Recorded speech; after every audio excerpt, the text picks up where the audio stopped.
Welcome back to another episode. Today's topic is charity.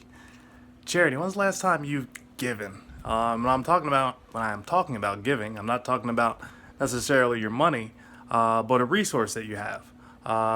It could be your money. It could be your time. It could be your resource. It could be something that you don't use. But the whole idea of charity, it is the open giving of resources to worthwhile causes. So something that's worth doing. That's essentially what we're open to be giving charity for. So just like I mentioned, whatever resources you actually have available.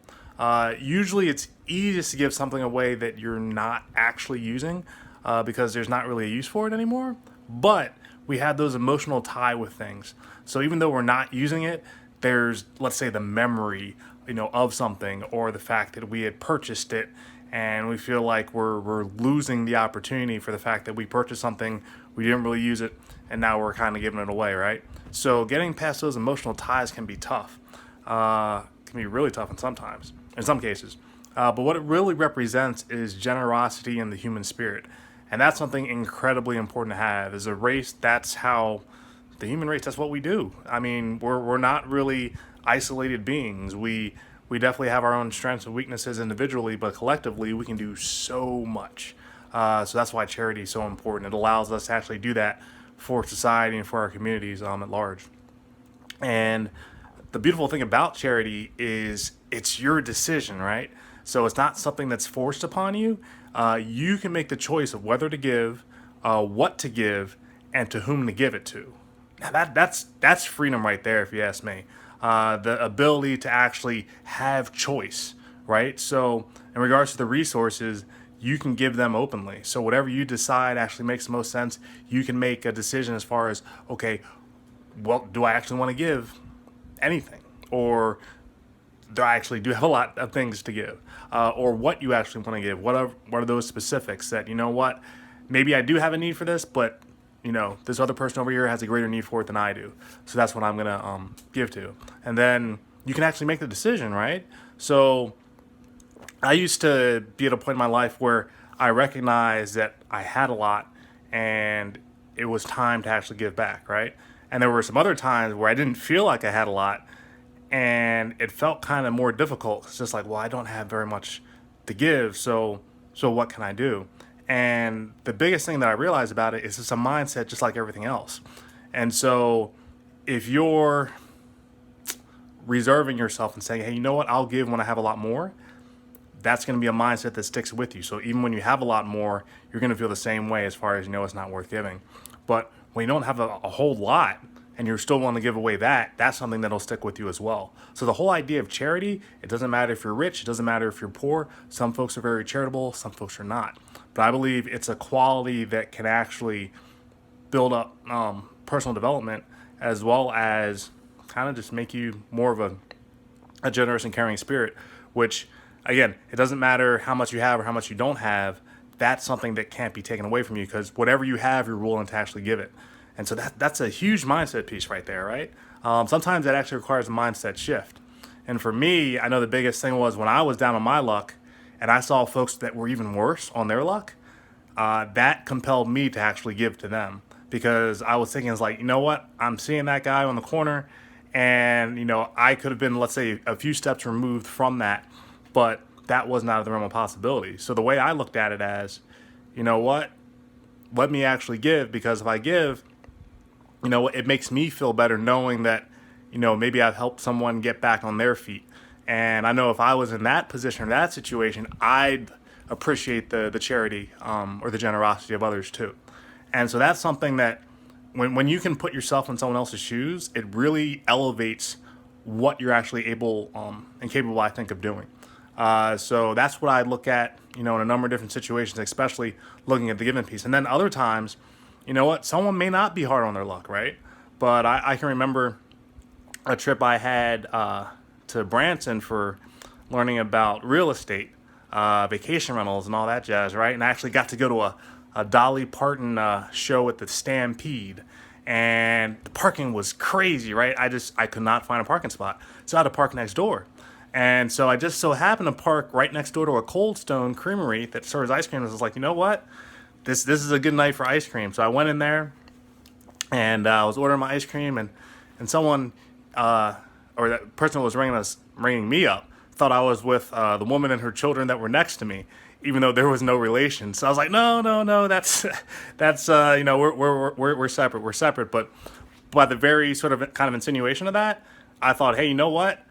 I got a great parking spot, probably better than it would have been, in the other parking area. I'm getting to have ice cream, and so I already saw it as, this is already a plus for me anyway. So I actually ended up paying not only for my dessert, but for the folks that were next door to me or beside me that it was a mistaken association for. And that felt great, right? And there was no expectation for it whatsoever, but I just kind of was in that mood or moment, and I'm just like, hey, you know what? I've gotten so much, from everything that I'm doing that I actually want to give back. So that's really a simple example, but again, that's usually how it happens. Sometimes you're kind of like put in a deer in headlights, and it's like, well, are you going to do it or not? And then sometimes we kind of like hold back, and then other times we don't. But I think it really speaks to your character, what you can do and what you can give. And the biggest piece with that is really sacrifice, I think. It's like, what are you willing to go without? And it doesn't have to be something big, but what I find is it's a sign of character and resilience, just being able to do it and to make that decision. It builds your character for sure every time you actually give, because it's not as a difficult thing. It's almost like a muscle. And last but not least, that energy is contagious. So the thing I like to think about it is, for the woman and her children at the Cold Stone, me literally just getting them dessert, they're going to pass that energy along to someone else, right? Whether it's a smile, whether it's, helping someone else out. And so that makes me feel like freaking awesome, right? So that's the big piece that I feel from it. And I can remember I had a student in one of my classes where we actually just talked about the whole idea of supply and demand. And maybe you had one day left on this earth. And it's like, what would you do? What would you spend with your time? And she said something really interesting. She's like, you know what? I want to donate as much as I can to the ASPCA and the German Shepherd Rescue, because she was a big fan of dogs. Now, if she hadn't said anything, there wouldn't have been anything going toward that fund, at least from her perspective. But the very fact that she mentioned it, and she said she was going to donate to it, there were other kids in class that said the same thing. And so before you knew it, she said, I contribute a few dollars, let's say $2. Someone else said, hey, you know what? I'll match that. And, we had $4 in the pot, and it just kept going around. And as it did, everything kept building, and the fund actually kept growing, right? So literally just mentioning what you're doing it for, writing down your goals, right? We talked about that one. That had a huge effect. And the same thing happened to me in another context, another real estate seminar with Robin Thompson down in Florida. And we had the opportunity to have Frank McKinney come to stage. And he has a project that he actually has in Haiti where they actually build sustainable housing for underdeveloped countries. You're talking about folks that they don't have food to eat, they don't have fresh water. I mean, it was just like nuts, everything that he talked about.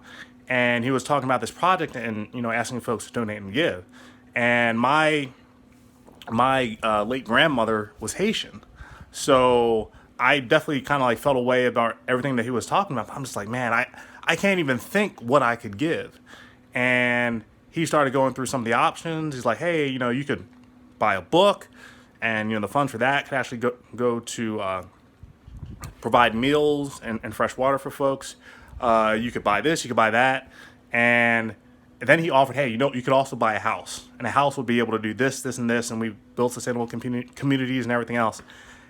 And I was just like, wow, that would be great, but I don't know if I'm really ready to do that. And then all of a sudden I see one person raise their hand, another person raise their hand, that they're donating entire houses.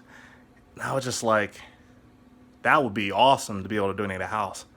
I was like, I don't even know how I can do it. And it just kept going around, and they got really close to having an entire community built. And I stood up and I donated a house. Biggest contribution I think I've ever made. It definitely hit my wallet something fierce, but it was something that honestly I was honored to do because I was able to do it for my late grandmother. And it felt great. It felt great. And to know that, there's something that's in place, in her memory, I just couldn't match that, right? So again, that was an example where I wasn't ready to actually move forward and make a decision, but because of the energy around me, that pushed me to do something that I'm honestly very, very happy and fortunate that I was actually able to, and I did not miss out on that opportunity. So I'm not sure what you're up to as far as charity, or what you're doing, but the biggest thing is you want to promote a cause by creating value. And unfortunately, this day and age, a lot of people only want to create value if they can get money in exchange for it or if they receive value from it. And I think that's kind of like a messed up strategy. I think, if anything, you have to pick the causes that you want to go after first.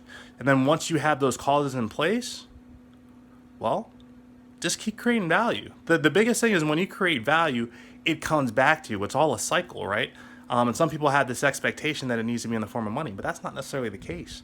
There's this other thing called fulfillment, where you do something just for the fact that it actually makes you feel good, but there's no expectation of receiving anything for it. And if I look at that, I look at charity. So I did those types of things when I was younger. I volunteered with roller hockey, various programs just for kids. Again, that grew into a role where eventually I did get compensation for it as volunteer and then compensation for it. But that's not why I did it. I did it because I enjoyed it. I did it because I love the sport of hockey. And I'm continuing to do things now in regards to teaching and mentoring. And that's not something that I'm expecting anything from, but it's all about creating the value. And I know the value will create opportunities for me going down the road. So my question for you today is, what are you doing that's your cause? And does it require you to actually get compensated for it, or do you do it just based off of fulfillment? And remember, fulfillment's a really big thing. That's where you go to sleep at night and you're excited to wake up the next morning because you get the opportunity to do something big and great again. And so I hope you have something like that in your life. If you don't, I hope you create something like that for yourself. And I hope the talk today just about charity gives you a little bit more of an idea of what charity can do for the world at large and what you can actually do, maybe give you a few ideas of how you can actually contribute to that. So I hope you enjoyed today's episode, and I hope to catch you on the next one. All right. Bye.